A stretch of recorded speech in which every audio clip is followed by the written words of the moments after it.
Glad to be with you this week, or I guess post-week, the 4th of July, where a little less news of the day, and we can sit down with experts, people who really know their field well and are making a big difference. And we were introduced actually by a good friend of mine, Doc Jordan Peterson. You can follow him on Twitter at Bjørn Lomborg. I'll have that in the bottom lower third because to white Americans, it's probably hard to spell. He has a book out here, Best Things First, the 12 most efficient solutions to the world's poorest and our global SDG promises. This is a man who discusses climate change quite a bit, has studied it, and I would say it takes a pretty reasonable approach, rational approach. We'll agree on some, disagree on others, regarding solutions going forward. Mr. Lomborg, thanks for being here, sir. It's great to be here, Stephen. Well, look, come on, let's not lay it on too thick from the outset. It's okay. So now, let me. I did call you Stephen, though. Yes, that's true. Thank you. Yeah, I was telling him before we started filming here that my mother named me Stephen because she was okay with the nickname Steve. It was the only nickname, and then she decided that she hated the nickname Steve, and that actually it relates to you. You know, you do have a problem. It's a good problem. You've become so good at English that your accent is almost non-discernible. My mom has that as a French Canadian, but then maybe sometimes expressions or tenses might be, yes. And people go, "Wait, what's going on here? Is he dyslexic?" It's like, no, he's Danish. Yes, that's my excuse. Yeah, you don't have an accent that's really identifiable, but you speak 4 languages, right? Yes. Or coming up on 5. Oh, yeah. Okay. I'm sorry. I didn't mean to spoil your day like that, but that is very impressive. And my mom will get it all the time. Her accent's just subtle enough, but, it's still a second language. I would not do very well in Danish, so I appreciate it. That's why we're talking English. Yes, thank you very much. Speaking English. You're not even meeting me in the middle. You're coming the whole way here, so I appreciate that. Now, you are the president of the Copenhagen Consensus Center. It's a think tank, and you've been named one of the 100 most influential people in the world by Time magazine. For people who aren't necessarily familiar, and I think most people are, explain to them what it is that you do and how your approach is different in the world of climate change, and specifically climate change sort of alarmism that we're seeing out there now. Oh, that's a very good question. So fundamentally, I try to say not just what does the science tell us, because there's been a lot of discussion on the science, but what should we do about that? And what I try to say is we don't have infinite money. We don't have resources to just throw at everything. We really need to ask ourselves, where can we do the most good? So my conversation on climate change and all the other things that we'll talk about later is not, is it a problem or not? Of course, global warming is real. It's a problem. It's man-made. It is something that we should be concerned about. But first of all, we need to get it right on the level of concern. And a lot of people think this is the end of the world. It's by no means the end of the world. And we can get into that. And then secondly, how do you fix it? Well, a lot of people seem to suggest we need to do everything and the kitchen sink to fix this problem, which basically means we're going to have very little money left for all the other problems in the world. That's not only wrong because we end up spending a lot of money really poorly, but also because we forget all the other challenges that the world is facing. So I'm really trying to take a step back from this whole conversation. It's not about is it right or wrong, but it's much more the policies that we then make for climate change and all the other problems. Are they smart? And unfortunately, often they're not. Well, I think, and right off the bat, you'll have some people who disagree, including some scientists regarding, that you have to accept certain premises, right? Okay, is the Earth warming?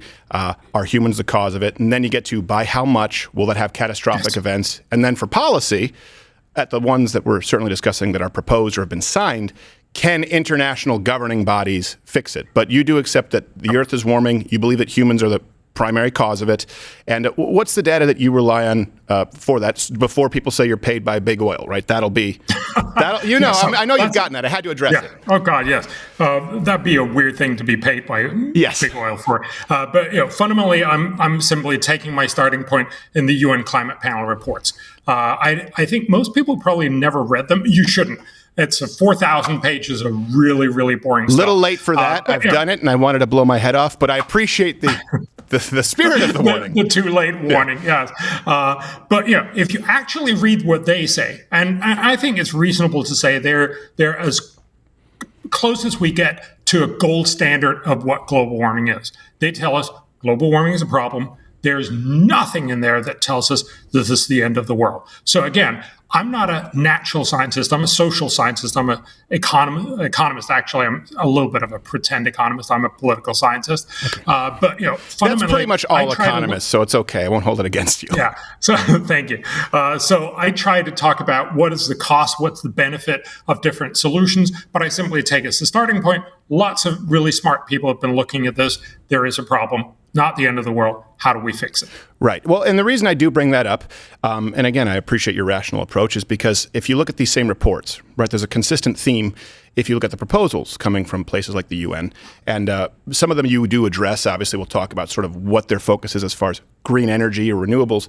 But the consistent focus seems to be, okay, this entirely, I guess I should say, tectonic shift in all of the ways that we consume energy and depopulation. Right, I was there at the UN Climate Summit where I watched Ted Turner propose China's one-child policy to thunderous applause. And it surprised me as a young 20-something-year-old. So I think that, yeah, I know we want to reach across the aisles, but we do need to remember there are people on that side of the aisle going, wait a second, if it's the gold standard, but it's also married with these policies that are viewed as pretty radical and anti-freedom, that is an important balance. Not just the economic measures, but, the freedom that people value versus control, because I think that's at stake in a lot of these proposed policies. And I think a little bit is also because the UN is very bad at sort of keeping the different conversations apart. The UN Climate Panel is actually trying to do real and good and scientific work. Then there is sort of an overlay on who gets to summarize this for policymakers, which is obviously something governments do. They certainly sharpen. They often slightly manipulate some of the conclusions. And then, of course, they get much sensationalized when they get into the media. And then you have all the people like Ted Turner and everybody else who shows up at these negotiations, which are actually hosted by a different organization, the UNFCCC. And they are very, very much for saying, we need to gung-ho go all the way on renewables, and we need to depopulation and degrowth and all kinds of other things. Look, these are things that people throw up. They don't all mean all of it, but fundamentally, there's a lot of things in there that are both very ineffective, very unlikely to happen, and simply not the way that you're going to get most people on board to actually fix anything like climate change. Right. And let me get to, I think, obviously, if people, let's say, start off with different points. Okay, let's all go with climate change is happening. Humans are a cause of it, if we don't necessarily go with the sole or primary cause. Okay, that brings us to the idea of, it having cataclysmic results. In your lecture, and I watched all of it at Purdue, I think it was Purdue, it was within the last 6 months, something stood out at me. You said that we don't have good, strong data for climate change increasing climate-related deaths. So could you, I guess, sort of fill me in on what that means and what data there would be the most convincing, compelling, or people should focus on if it's incomplete? Yes. So first of all, if you look at how people die from climate-related disasters, that be storms, wildfires, droughts, and floods. Those are sort of the best ones that we have good evidence for, at least for the last century or so.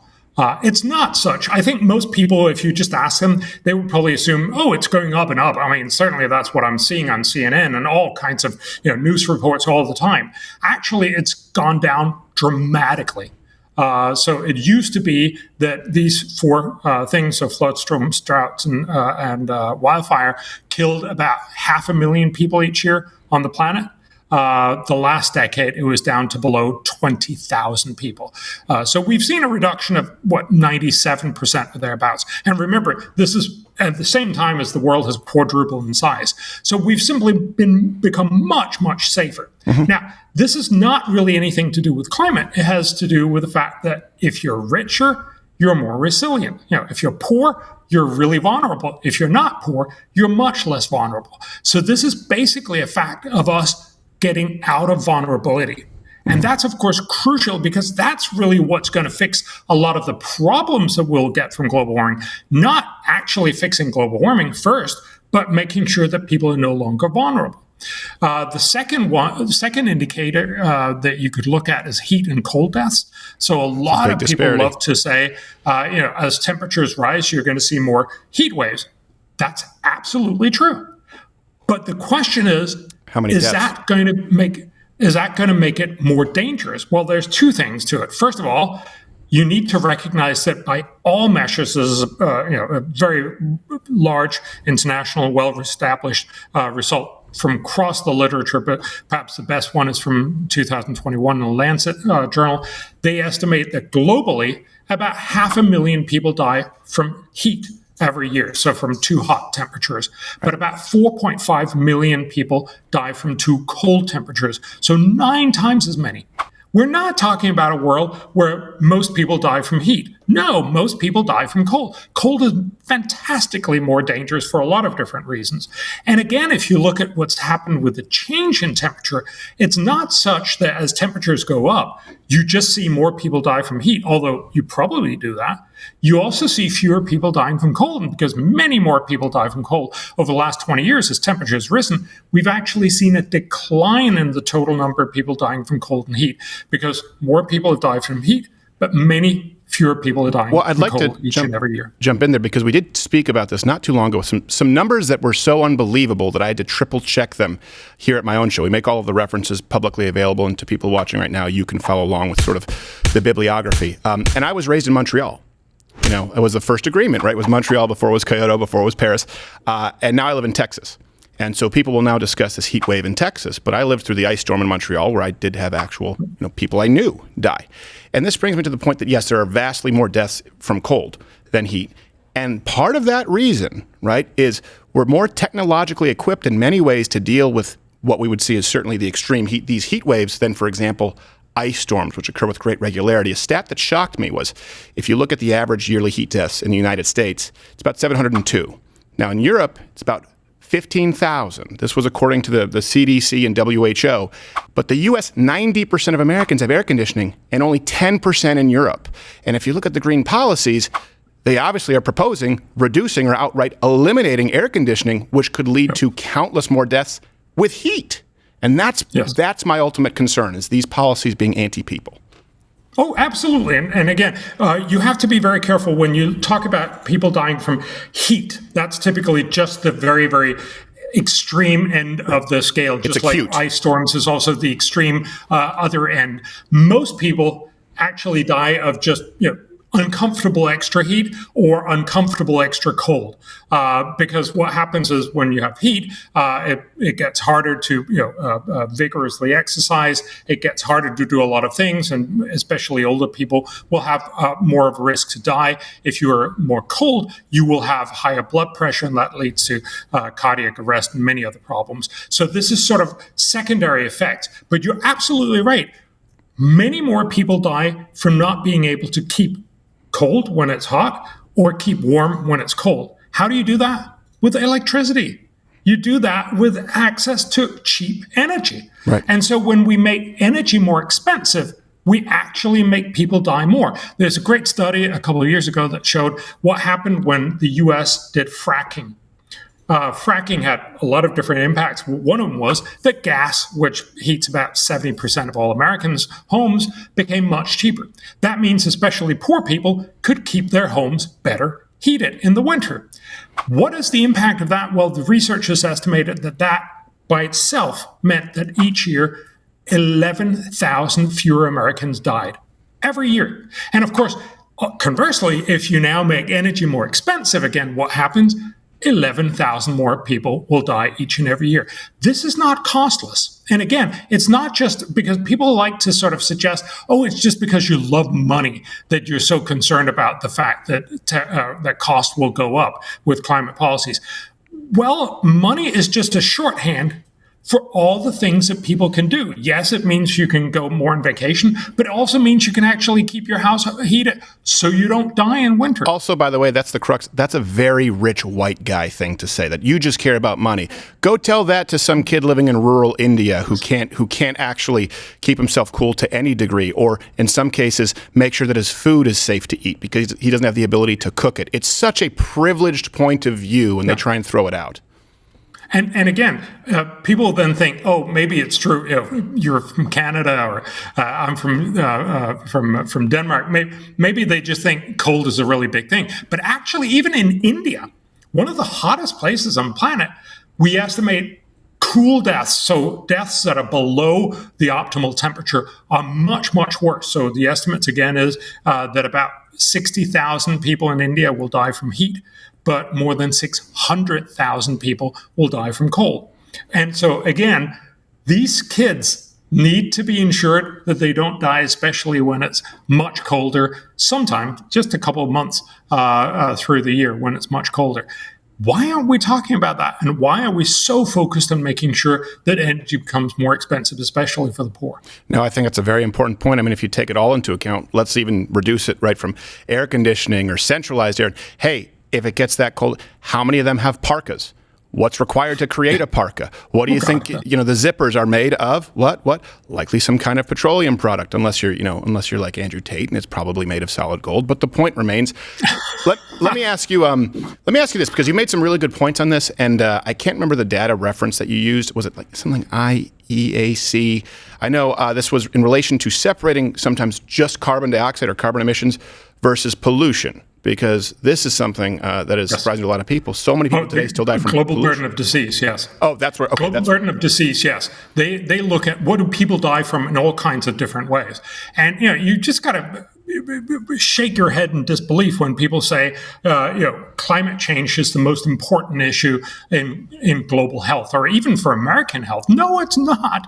By far, and look, people know this. By far, the most important thing is that you die from cardiovascular disease and cancer, but also that you die from cold rather than heat. But in the poor part of the world, and we often forget that. Now, environmental issues are big. But it's not what you think. It's not climate change. It's air pollution. In rich countries, it's outdoor air pollution that's dangerous. But in most of the poor world, one of the most important issues is indoor air pollution. It's the fact that most people in the developing world cook and keep warm with dirty fuels like dung, cardboard, wood, whatever they can lay their hands on. And that's why the World Health Organization actually estimates the average indoor air pollution, the average indoor air in most third world huts, is about 10 times more polluted than the worst outdoor air pollution in Beijing or New Delhi. So we have no sense of this. Indoor in most developing countries is a little bit like smoking 2 packs of cigarettes each day. Not surprisingly, that's not healthy for you. No. Well, I did that for about 13 years of my life, growing up in a French-Canadian apartment, a 3-bedroom apartment. Every New Year's party, that was probably a case of cigarette packs. Everyone smoked. But yes. Okay. So, and I think that's important because I think you get a lot of people on board with the idea of we need to pollute less, right? Versus we need to eliminate the use of fossil fuels or carbon emissions. They're two very different things.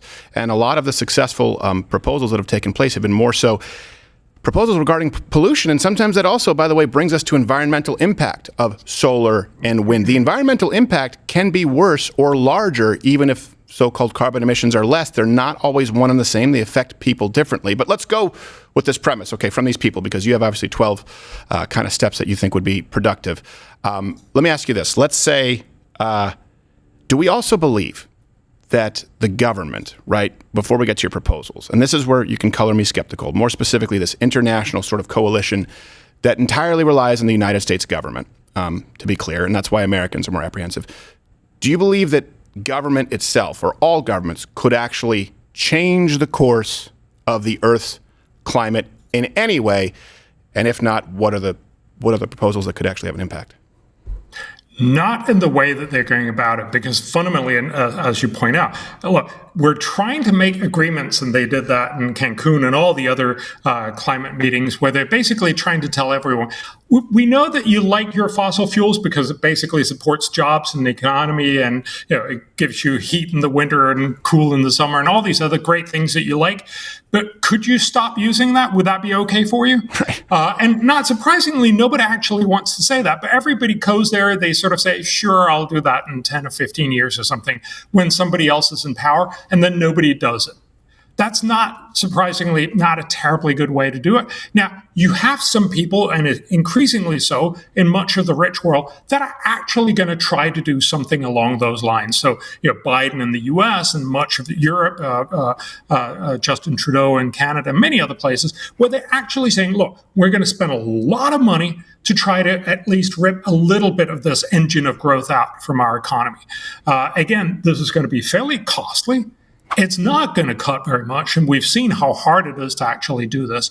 And of course, once the price starts increasing, most people will say, screw that, I'm going to vote that guy out. Right. So this is an unsustainable and unrealistic way, mostly, to try to fix the problem, which is why it's failing, and which is why I'm trying to say there's a much, much smarter way to do this.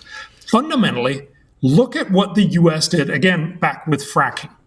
Fracking was basically this idea that we can get to a lot of gas in the U.S. that we couldn't before with a new technology. So the U.S. DARPA basically, DARPA and the Department of Energy spent a lot of money on funding guys who thought we can do this, but it's not commercially viable right now. They spent probably about $10 billion in total. It turned out to be a fantastic deal for the U.S. Right? It makes you, because it made much cheaper energy available, you probably got rich to the tune of about $180 billion every year, at least for a decade or so. This has been a great idea. There are also costs. The total environmental cost is probably in the order of $20, $25 billion. So it's not nothing, but much, much smaller than the benefit. And here's the kicker. It turns out that gas emits much less CO2 than coal. And when you make gas cheaper, a lot of people stop using coal and start using gas instead. And so the US has actually cut its carbon emissions much more than any other nation over the last decade and a half. So both through Obama, Trump, and Biden, not primarily because you were green, but because this innovation made it cheaper to switch to frack gas. Right. This tells you the very simple point. If you can make greener technology cheaper than fossil fuels, people will switch. That's what we need to do. Until the government steps in and says, no, that's a big problem, right, with American policy. You have an administration, the Biden administration, who paused a lot of fracking leases or any new developments. Yes. And that kind of brings us to, obviously, he's doing this in line with the UN, in line with a lot of these guidelines, because gas bad, right? And I think it's very important that you just brought up, hold on a second, you need to do a risk, a cost-benefit analysis. It's better than other forms of energy. Doesn't matter. Politically, they've said gas bad, and now fracking is not nearly, it's not growing nearly as quickly, and may come to a point if proposals make it through where it may not be allowed at all, or we have to phase it out. So that brings in, okay, if we're talking about governments and these proposals, and your proposals, by the way, are so reasonable compared to the SDG, like this thing is a wish list for children, like end poverty. Great. Yes. So I appreciate yours, but who are the adults in the room? Right, if we have, for example, Donald Trump saying, well, this Paris agreement isn't going to do what we need it to do, and Biden saying, no, we're going to sign on, and also I'm going to end fracking. Because I know for someone from Denmark, it would be very hard to give any credit to someone like a Trump as it relates to fracking and say, maybe the policy of ending fracking isn't quite reasonable. But that's what we're doing. Yes. Yeah. Look, so fundamentally, I think it's going to be hard to really stop the fracking revolution because it's actually powered so much of the U.S., both economy, and also if you stop fracking, you're actually going to go back and emit a lot more CO2. Right. What we do need is to get China and India to frack so that they can also cut their carbon emissions, and become rich at the same time. So there's a huge opportunity there. But my point here is to say we need to make sure that policymakers support a lot more of that kind of innovation, fairly cheap innovation that drives much, much better technology that then everyone will want to buy. And actually, it turns out that I think most politicians would also like to do that, but it's just not, this is not the conversation that we have. On the sidelines of the Paris Agreement, we actually had most of the leaders that you normally hear about with climate, together with Bill Gates and a lot of the other rich billionaires, coming together and saying we should spend a lot more on innovation in this world. Because innovation is what makes us rich and is what solves most problems. And look, unlike the climate agreements that are literally going to cost trillions of dollars each year, this costs, in the tens of billions of dollars. So it's, like 100 times cheaper. Right. This is the kind of stuff we need to do. I'm afraid I can't really sort of point out. There's certainly no leaders. I'm not sure. We tried also to get to Trump to say innovation. Sure, he loves to say no to stuff. I'm not so sure that he was all that great at saying yes to something else. Well, certainly like, as it relates innovation. to energy compared to Biden, right? Find me a single American Democrat who is going to say, yes, we need to allow India to frack. I'll eat my hat, sir. That's not going to happen. No. I need to find a hat and I'll eat it. But yes. But we need more politicians who are actually going to say, instead of just saying no to a lot of stuff, which will never work in the long run, we need to find politicians who will say innovation is the way forward. Well, and I think this is the one area I agree with your direction. I don't have the trust in government. So, for example, this innovation often does come from the private sector. Rather than spending any money, not taking money from the people innovating. I mean, for example, horses aren't extinct. People moved on to the Model T because Henry Ford gave it to us, right? And people wanted to have a Ford. People can still use salt to preserve food if they want to smoke the meat and stuff, but they prefer refrigeration. They weren't outlawed. They weren't banned. You didn't need to subsidize it. What about an approach of, especially considering how charitable American people and businesses are, just not taking so much of their money? Otherwise, we're trusting these governments to spend these billions where we want it to go, even if the solution is a correct one. Yeah. I hear your point, and I think there's certainly some value to it. Let me just give you a sort of economist argument for why there might be an argument for governments to be spending this. Remember, again, fracking was made possible because government was willing to pony up a little bit of money to try this out in 20 years to get it right. And then fracking just ran on its own. The iPhone, and there's been many of these other examples, a lot of the things that went into it, the World Wide Web, were first done by government. So there is an argument to sort of spend a little bit of seed money. And if you look at, for instance, a lot of other research into diseases, we have governments spend a lot of money on, if you will, blue sky research, the kind of stuff that delivers Nobels. But then eventually we hope that goes into stuff that'll become a medication that you can get a private company to make and sell and get everyone to buy. So the point is, there's a good argument to make the research that is long-term and that's hard for individuals to recoup their investments from. The main problem is, if you spend money, you come up with a great idea, but the idea will only break through in 20 or 30 years. Your patent has run out.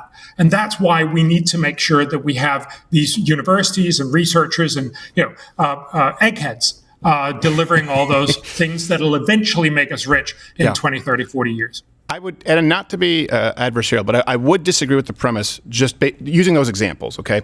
And this is something I've, worked, kind of studied this for a while. And I know I'm a comedian, but, I was there at the Cancun Climate Summit, and I've been covering this for a long time. It's how John Stossel and I met. You talk about fracking. Now, fracking wasn't made possible because government funded it. Fracking was made possible, sure, it coincided with the government not being punitively prohibitive. The internet is another example. You mentioned the internet. It was basically used as glorified intercom, right, to sort of militarily. Only once it was opened up to private innovators did it become the internet that we knew today. Drug research, we talk about, well, there's no country in the history of the world that's provided new medical innovation outside of the United States. And the vast majority of that has come from the private sector. That's why when Canada went public, their medical research actually just plummeted to an unparalleled degree. So I think sometimes there's the chicken or the egg, and people think it's because of government. No, hold on a second. There were points in time where the government reins and the shackles were removed and the private sector was able to innovate. I think it needs a little of both. But sure. I don't want to give too much credit to government. Yeah. I just want to mention one thing. Mitchell, who was probably the single biggest guy in sort of getting the fracking through, he's on record for saying very much it would never have had without the support of the DOE for a decade or more. Well, he's not going to not take the money. No. But it sort of suggests that it's hard to actually. He had a hard time, for instance, convincing his investors to keep doing this, and that was why DOE was necessary. My point here is simply to say that we should spend much less money, but more smartly in innovation. And there's a lot of good examples on how innovation has been helped along with good investments from governments, just simply because the time frame is too long for private interest to be able to recoup the full benefit. And I agree with that. And I think if we're going to be making investments at all, that it should be made in areas that have a proven track record, as opposed to every green investment, quote unquote green, has been a disaster, right? Things like Solyndra, if you look at the subsidizing of solar and wind, which you've discussed quite a bit. Let me actually ask you this, because this ties into your proposals, right? As far as, and I'd like to know what they are specifically, but most people out there will hear renewables in their head. That's wind and solar, right? And nuclear isn't even something that's necessarily brought into the table. And I know you have certain opinions on that, and we agree on a lot of it. But wind and solar, what percentage of the Earth's energy right now, this planet's energy, comes from wind and solar? And if the people who are climate change alarmists would have their way unfettered, how much would it rise? I think it's startling to most people. So right now, it's less than 2% of all global energy. So people tend to focus just on electricity. But remember, the vast amount of energy that we use is not electricity. That's the heating, that's the cooling, that's the transportation, it's industrial processes, it's cement, fertilizer, all these other things. And so it's delivering very, very little, and most of it is only delivered because we subsidize it quite heavily. And what most people seem to be suggesting is, we should go to near 100% with this. That's just not plausible, because what are you going to do when the sun is not shining and the wind is not blowing? You actually need an enormous amount of backup. We're not talking about a little bit of batteries, right? Right now, the world has batteries enough to keep us powered on when the sun dies down. The sun stops and the wind dies down for about 1 minute and 15 seconds. By the end of this decade, we might even be up to 11 minutes. But nights usually take longer than that. It's just this is just not realistic in any sort of reasonable time frame. And of course, remember, if you actually want to buy those extra batteries, you also need to buy extra solar panels and wind turbines to fill them up. You've just made energy 3 times more expensive because you needed to buy the wind turbines for now, the wind turbines for later, and the batteries. So people will tell themselves these stories, it's all commercially viable right now. No, it's true that solar, when the sun is shining, can be very cheap. But when the sun is not shining, it's infinitely costly. And we need to be honest about this. If you're going to have a solution, it'll have to be nuclear, as you point out. For electricity, nuclear is still pretty expensive. We could possibly make it a lot cheaper with 4th generation nuclear. But otherwise, we have to come up with new and great innovations. But if we do, so let me just give you one example. Craig Venter, the guy who cracked the human genome back in 2000, he has this crazy idea. And I think, fundamentally, we're going to eventually end up with one crazy idea, just ended up working, right? He has this idea of having algae out on the ocean surface, soaking up sunlight and CO2 and creating oil. Then we'll harvest them out on the ocean surface and we'll create oil. We'll just basically have our own Saudi Arabias out on the ocean. And of course, then we can keep our entire fossil fuel economy, because it'll be CO2 neutral. It was just soaked up out on the ocean surface a couple of months ago, right? This is in principle doable. It's way far from cost effective. Right. But maybe, funding this egghead to come up with a better way of doing this, hey, if that could work, that would be, a fantastic outcome for all of humanity. So again, it's the point of saying we need 1,000 slightly crazy guys like that. He has a good track record, right? But slightly crazy guys that'll come up with different ideas. We fund them for a little bit, and then maybe one of them are actually going to power the 21st century. And we'll take those wonderful contributions to humanity and turn it into something as stupid as 23andMe. But I do know that I am 0.5% sub-Saharan African, so I'm a hypocrite. There you go. Yeah. Yes. And that actually brings me to something, this idea, right? And I've heard about this before, and it kind of seemed more like fantasy, the idea of this algae that would absorb CO2, and create oil. But is carbon dioxide basically the neurotoxin, atmospheric poison that people make it out to be? Because you just pointed out, plants thrive on it, right? They absorb CO2. They actually, if you look throughout, right, we're not talking about human history, but if you look throughout all of geology that we have, that's when there are a lot of booms of foliage and plants, right? The higher the CO2 in the atmosphere. So why are we so focused on eliminating it if, hey, that's what they eat? Yes. So CO2 makes the world greener. That's absolutely incontrovertible. It's one of the main signs, actually, of climate change, as they like to point out, but not really tell you. So we have like 3 continents more of leaves on the planet over the last 25 years. 3 continents of the U.S., extra area of leaves on plants around the world. So the world has just gotten a lot greener. That's great. Everyone knows, if you grow tomatoes in a greenhouse, you pump in extra CO2 because it makes the tomatoes bigger. It's just a great fertilizer.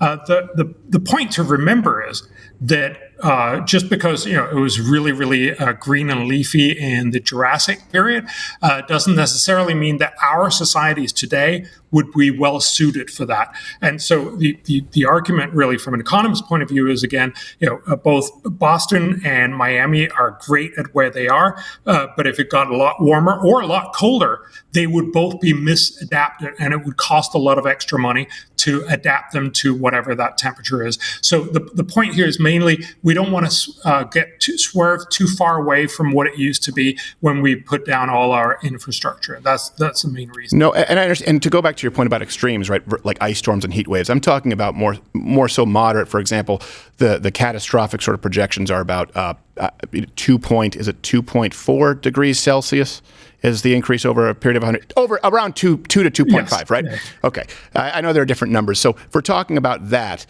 does that have the kind of catastrophic results? And is there, again, do we have to take into account, for example, the reward portion of that equation as far as plants, like the Great Barrier Reef, right? Very rare that we hear that it's actually, there was areas that have more coral than in the last 30 years. Yes. We should absolutely remember there are both benefits and disbenefits from climate change.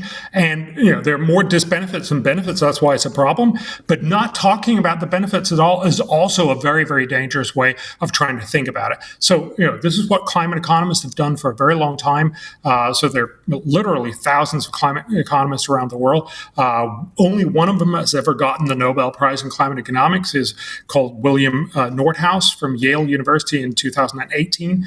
His estimate, and a lot of other climate economists, is if we do nothing about climate by the end of the century, it's going to feel like we're about 4% less well off than we'll actually be. Remember, by then, we'll be much, much better off. So what you have to remember is, I think, if I'm not mistaken, to jump in, I've heard low estimates at 300-something% wealthier and as high as 450% wealthier in that same time frame. I have that about right? Yes. So the UN estimate will be 450% as rich by the end of the century as we are today. This is on sort of the standard scenario. We'll be much, much better off. Just like we are much better off today than we were in 1923, right? Right. So the point here is, it'll be a much, much better world. But because of global warming, it'll feel like we're not 450% as rich, but only 434% as rich. Yes, that's a problem. No, it's not. It's not the end of the world. To me, that's not a problem. I get I'd take a 434% pay raise tomorrow. Only I pay myself. So that's very generous of you. I'm sorry. I'm not in the power to actually give you that. So. No, but I think that's very. I'll give it to you. And I think it's, by the way, important for people to know, because they're just talking about money. This is just a metric that's used, right? We're not actually talking about dollars. Exactly. It's estimating the reward and the risks before people say the wealth and the welfare that people will experience by the end of the century. So there are going to be downsides, but there are also going to be lots of upsides. Most of them are going to come from technology and the fact that when people are richer, they're less vulnerable. Right. So again, we need to get it right. So what are the most effective solutions, assuming, and I don't, but assume that these international governments aren't corrupt, which, by the way, I thought it was funny when you polled People, right, as far as biggest problems across the globe. Corruption was up there in the top 3 or 5. Right. And if you look at the SDG goals to accomplish, eliminating corruption is nowhere in there. But let's assume that there isn't corruption, that the money goes where it's supposed to. What are the most effective solutions? What would you say? Where do we start? Thank you very much, because I've written a book about that. Yes, exactly. And make sure I have the name of the book in front of me. Again, it is The Best Things First, the 12 Most Efficient Solutions. And I do recommend people go and read it. Yes. So we basically tried to say, we promised all these great things Fixing climate change is one of them. We've also promised to fix corruption, as you mentioned, fix education, fix health, fix hunger, fix poverty, fix everything else. And get organic apples and community gardens to everyone. The whole shebang. The world has literally promised this. The U.S. government, everybody else. We're failing badly. And so we're saying, look, maybe the right approach is not to promise everything to everyone all the time. That's just silly. Yeah. Let's find the smartest things that could actually do a huge amount of good for very little money. And so I'm just going to give you two of the examples, but we go through 12 different great ideas. So one is to focus on maternal and newborn health. One of the things that blew my mind is the fact that every year, about 300,000 moms die in childbirth, and 2.3 million kids die in their first month on this planet, mostly in poor countries. And it's not rocket science why they do. It's because giving birth is pretty dangerous. And you fix it by going to give birth in an institutional setting, and make sure that you have sort of those safety procedures, not enormously complicated ones, but just really cheap ones. Yeah. So get moms in, give birth like alcohol swabs, by the way. And that sounds reductive to rich white people in the United States. They don't have the ability to disinfect anything in many countries when a woman gives birth. And I do mean that. I do mean to be reductive, like disinfectant. Yes, it's very, very simple stuff. One of the things, about 700,000 kids die each year because they don't ever start breathing. Mm-hmm. And we know how to do this. Happens in rich world. About 5% of all kids that are given births, they don't breathe from the start. So you need to put a mask over them and apply positive air pressure. Get the air in the lungs, and the kid goes, and then it survives. Yeah. Why don't we do that? It costs $65 for a hand pump, and it could probably save about 25 lives.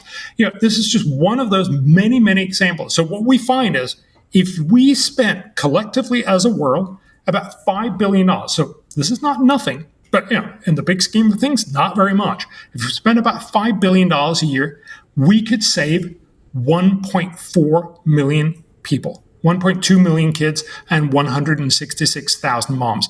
And again, you mentioned that this is if everybody's uncorrupt and stuff. No, we actually included that, there'll be some of it that goes to corruption. There'll be a lot of it that goes to incompetence.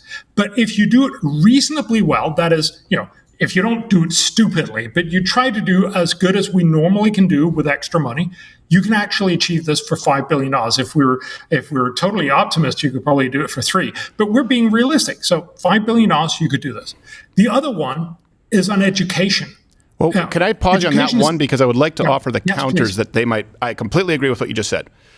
Who cares, would say Ted Turner. Yes. If they'd rather decrease the surplus population. Right? If they'd rather die, they'd better do it. Decrease it. It is. It's the pre-redemption Ebenezer Scrooge. A lot of their policy proposals in all these agreements involve depopulation, right? The population growth problem. So you're talking about saving lives. I agree. I think that's far more important than eliminating a 0.3 degree rise, which is probably the best rate of return if we did everything they wanted at that period in time. But that's not a priority if you look at these international solutions, if it doesn't equate to stopping the rise in temperature. I think you're probably painting with slightly too broad brush. A lot of people also in the UN actually want to save human lives. But yes, there are certainly some people out there who will say, but it's not worth it, or this is not our primary position. And I think you're absolutely right on the money. If you think global warming is the end of the world, nothing else matters. If this is a meteor hurtling towards Earth, we should drop everything else we have and just, get hold of Bruce Willis and the guys and get them up and fix this, right? But the truth is, it's not a 4% problem. That's why it's so important to get people to recognize global warming is not the end of the world. It's a problem just like all the others. Unfortunately, it's one of those problems that unless we do it really smartly, as we talked about with research and development, we can spend lots of money and almost do nothing to solve. So why don't we actually try to solve the things that we can solve first, that would obviously matter a lot more to most people on this planet? Well, no, and I disagree with you a little bit. I think the UN or a lot of these international, climate panels, because let's be clear, a lot of them exist and they just kind of all sort of go, okay, knock it back to each other. They want to save lives in relation to global warming. The idea of saving lives for saving lives' sake absolutely does not take the same kind of precedence as global warming. And we see this with grants issued in the United States. For example, if I want to study the nut gathering patterns of the North Atlantic squirrel, nothing. I want to study it in relation to global warming. Here's a $6 million grant. Here's the money. Yes. And so your solution there for someone who just wants to save lives, absolutely.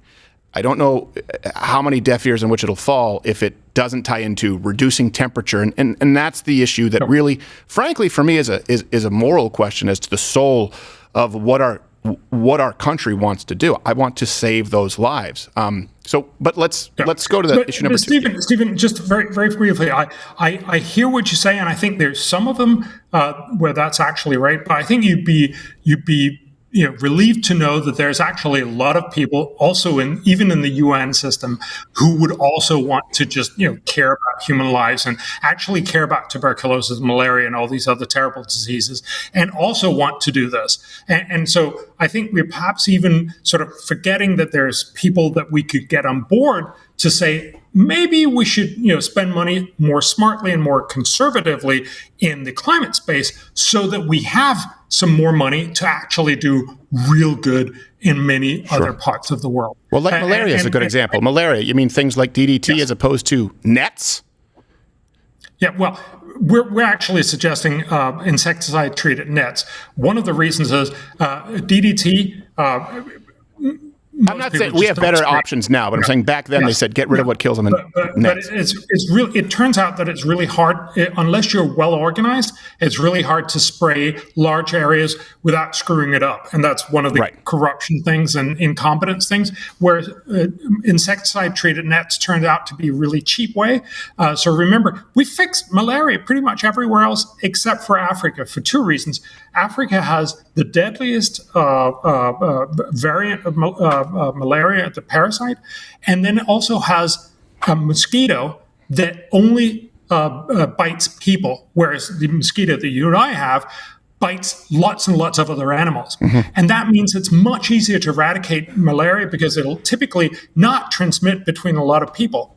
But in Africa, that turns out to be really hard. That's why they're stuck with this problem. It's a poverty-related problem, and we know how to do it fairly easily. So again, we estimate, for about $1 billion, we could save about 200,000 people each and every year. Why aren't we doing that? So, those are the simple points that we simply make to say, for little money, you can do an amazing amount of good. Let me just tell you one more thing, the one on education. Yeah. So education, obviously, everybody agrees is incredibly important. There's a lot of ways to spend money on education and deliver very little good. Indonesia, for instance, in the early 2000s, they decided they were going to spend a lot more money on education, which is a nice thing. They ended up buying a lot more teachers and doubling the wage of teachers. So they actually have one of the lowest class ratios in the world. They did it in such a way that you could actually study it scientifically, and there's a very famous article out there that's called Double for Nothing. And it basically shows that they doubled the teachers' pay, and there was absolutely no impact on learning. Mm-hmm. Now, the teachers were happier, not surprisingly, but nice, but presumably not the main thing we want out of an educational system. Right? So the point here is, it's very easy to build more schools, feel more like, we want to give teachers more pay, and then say this is the good that we do. It's both very costly and it often delivers very little or possibly even nothing. There is a really, really smart way to do something, and that's one that we're advocating. Namely, if you look at a standard class everywhere in the world, all the 12-year-olds are in the same grade, all the 13-year-olds are in the same grade, but especially in poor countries, if you have these 50, 12-year-old kids in one grade, they're vastly different. Some of these kids are way ahead of the teacher, and many of them have no clue what's going on. What is the teacher going to do? In principle, or best, the teacher should teach each one of those kids at his or her own level. But you can't do that. What you can do, and we tested this around the world, you can put this kid 1 hour a day in front of a tablet with educational software. That software will very quickly find out exactly where the student is and then teach him or her at that exact level. It means if you do that, so you have the 7 boring hours of school that doesn't quite work, and then you have 1 hour where you sit in front of the tablet. It's important because then you can share the tablet with lots and lots of other kids. If you do that, it'll cost $21 per kid per year to do this. But for the kid, it will mean that they will learn 3 years of schooling for every 1 year they go to school. That's just a fantastic thing, because when they then go out and become adults and go into the labor force market, they will be much more productive. And that means they will be richer, their entire nation will be richer. So we estimate for about $10 billion a year, we could make sure that almost everyone in the poor part of the world, so that's almost 500 million kids in primary school, could be better, smarter, and make more money that's worth more than $600 billion each and every year. Who's we when you say we spend this money? Because I'll tell you this, we haven't done that here. We've done the exact same thing in the United States, double for nothing, just to be clear. And by the way, you can go back to the early 2000s where we compared the private Catholic schools. You may not be Catholic, you may not like religion. Some people out there, I don't care. They had the largest classroom sizes per teacher, and they had the best outcomes in New York City, right? This idea that, if there are more students, right? But the issue there is, if we get more teachers, we pay them more and have smaller classroom sizes, regardless of performance metrics, that's the right thing to do. And so in the United States, we've done that, and schools are bloated, very expensive. The performance metrics are not any better. Yet you still have an entire contingency of people here against school vouchers, which still means government funded. It's just attached to the student. So my question is, if in the United States we can't get people on board with school vouchers, who's we spending this money? And respectfully, how do we think Indonesia has a shot? Yes. So we actually, my organization, we're a small think tank. We're like 10 people. We work with a lot of the different people, some of the smartest economists, but also a lot of governments around the world. And we try to get them to buy into these ideas because we show them this is what a lot of really smart people who've done a lot of research have shown really works. So for instance, in Malawi, we work with the Malawian government. It's one of the poorest countries in the world in Southeast Africa, right? We actually showed them that if you spend money on getting tablets, again, you need to make sure that they're well established, that you have the electricity, that you have a place to lock them down and all that stuff, right? And some of them are going to get stolen, some of them are going to be used and all that stuff. But even if you take all that into account, you can actually deliver for every dollar spent. They use kwachas there, right? But for every dollar spent, you will deliver $121 of social good if you do this. They've now decided we're going to do, not just because of what we said, but also because of what we said, they're now going to make sure that they roll it out to all of Malawi's primary school kids.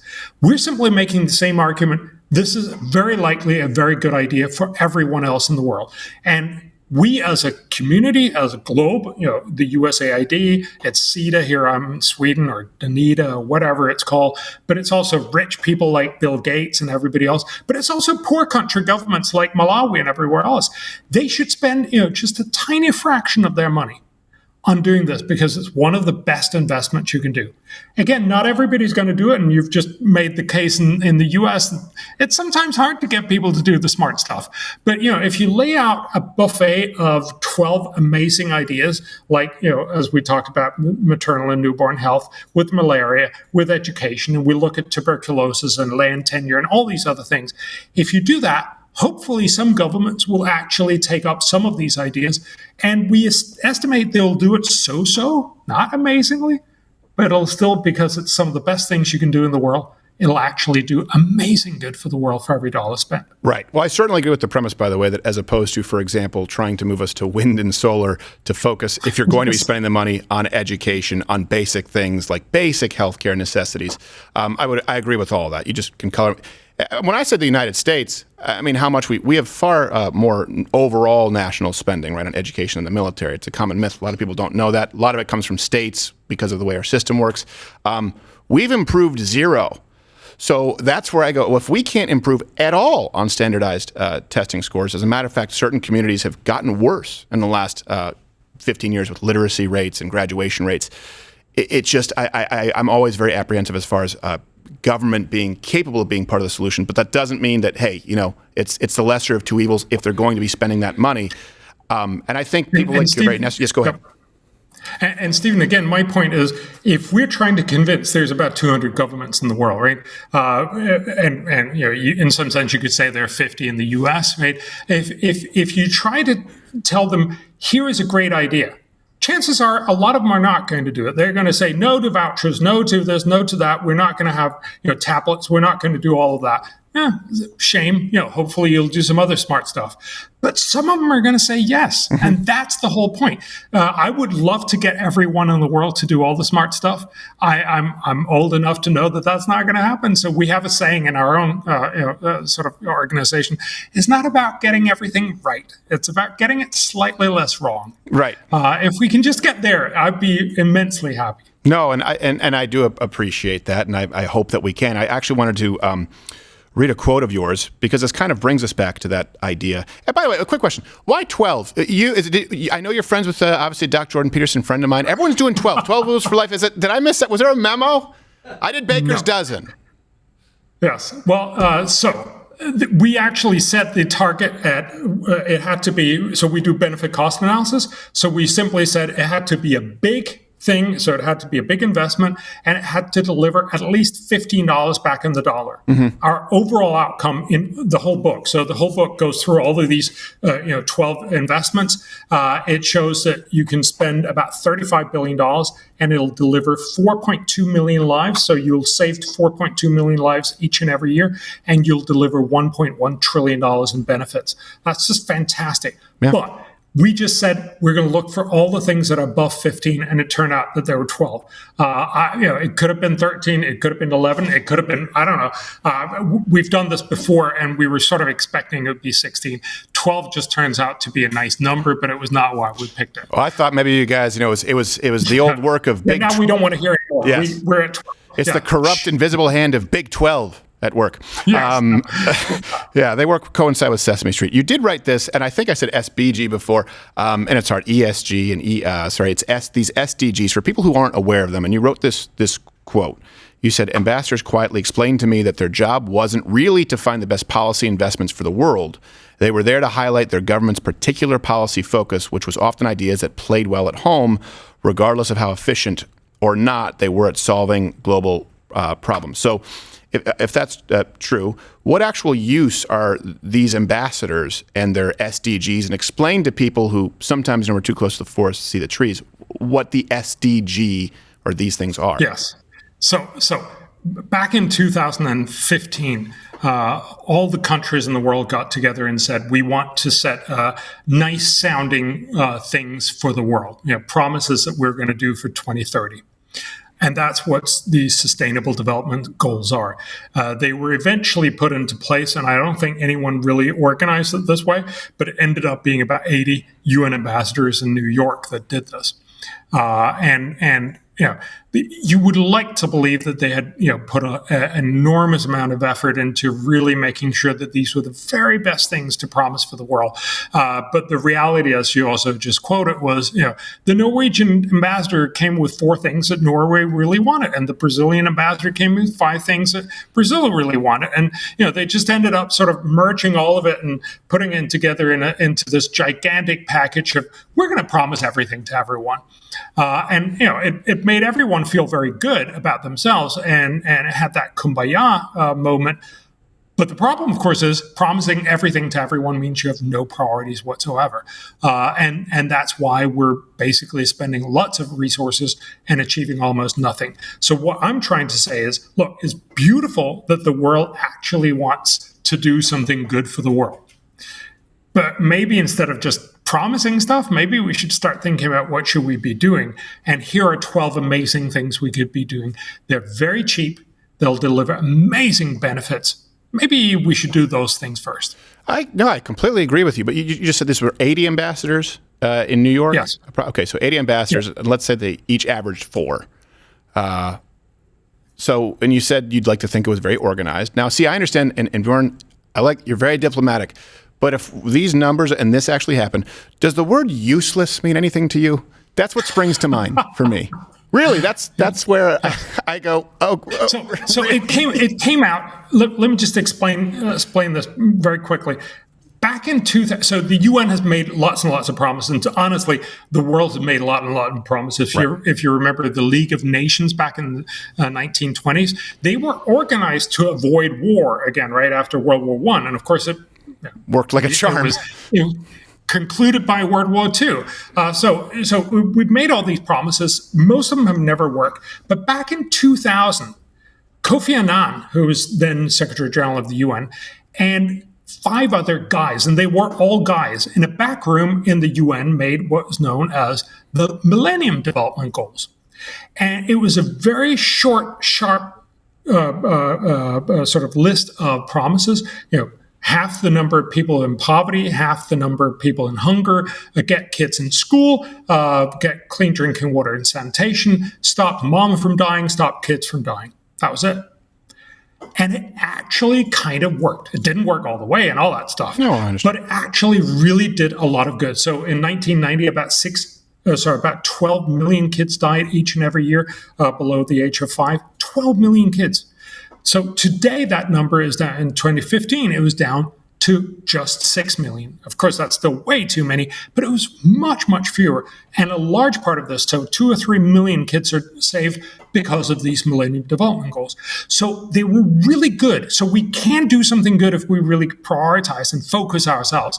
But what, of course, everybody felt really bad about was this was, there's something wrong about 6 guys in the back room in the UN deciding what the world should do the next 15 years, right? So they said, we shouldn't do that. We should ask everyone. And that's where the 80 ambassadors and everybody else came in from. So I think it was sort of, it was natural, understandable mistake, but it was a mistake because, no, you can't do it that way. You actually have to, do a little analysis. Yeah, so and have strong leadership. Yeah, you can't always be run by a vote and people just want to vote what they want, and then you end up with a wish list. But exactly. Let me ask you this, as someone who obviously is very, and by the way, I hope is as convincing. This is what it comes down to. If I sound negative, I hope you're as convincing to these 80 ambassadors, right, and these as you are to the person watching right now. And sometimes, having spent time with a lot of these folks in government, I understand that their ambitions are different. But let's say that a viewer right now has a friend or a spouse, family member who, and this we experience in the United States. I don't know what it's like in Denmark, but you're vilified, right? They will disagree with them, but also vilify them on the idea of these imminent catastrophic dangers of fossil fuel use, and that we have to move to renewable or this, the Paris. I always get Kyoto Protocol, Paris Accord. Otherwise, you don't care about the environment. What would you say is the most compelling evidence or case that someone right now could offer that person to help them at least see the point of view of someone like yourself or myself? The short answer is to ask them to think, what would most people outside of the rich world say? So, clearly there's 1.5 billion people who are well off. You or I and probably most viewers here are so comfortable that we can worry about the temperature in 100 years. And look, there's a good reason to say we're a smart, advanced civilization. We can walk and chew gum at the same time. We can also be concerned about that. But there's something wrong about being so concerned about this that we forget that right now, this year, 2.3 million women and kids are going to die in childbirth. 1.4 million people are going to die from tuberculosis. 600,000 are going to die from malaria, and so on and on and on. Fundamentally, there's a huge amount of misery and depressing stuff in the world that's happening right now. People who don't have enough food, who don't have enough opportunity, who are left in poverty, and hence, of course, also much more vulnerable to all these things that you also worry about, not just hurricanes that may be caused by global warming in the future, but also all the hurricanes that are here right now. Mm-hmm. So the fundamental point is to say to these people, if you are one of those 6.57 billion people in the world, the vast majority of the world, what do you think you would want us to focus on? It's not first climate change. They also want us to, focus a little bit on that, but they want to save their kids from easily curable infectious diseases, get them out of poverty, get them better education, make sure they're not starving. These are very basic things. And the amazing thing is, we can solve many of these problems at very low cost. So what is it? Do you want to do something that'll do a little good in 100 years for trillions of dollars, or do you want to do a lot of good right now for billions of dollars? Oh, and that will also make the world a lot better place. Because if you're richer, better educated, you don't die right now, it also means you'll be much more resilient, much better off in 2100. I think it's a very convincing case. It's one that I've seen made for a while, but I don't think as effectively with the data-driven, the access to some of the data now, and you've had with your think tank to compile it. So the book is Best Things First. Before my final question, it is the 12 most efficient solutions. This is a long time. I know it's not the title, but I got to read it. Solutions for the world's poorest and our global SDG promises.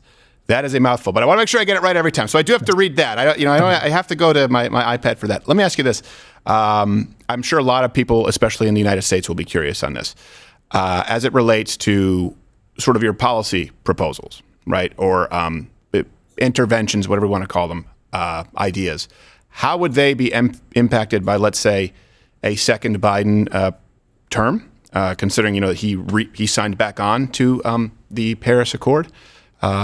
And then I would ask what it would look like with, for example, since we've had both of them, a second Donald Trump term. Yeah.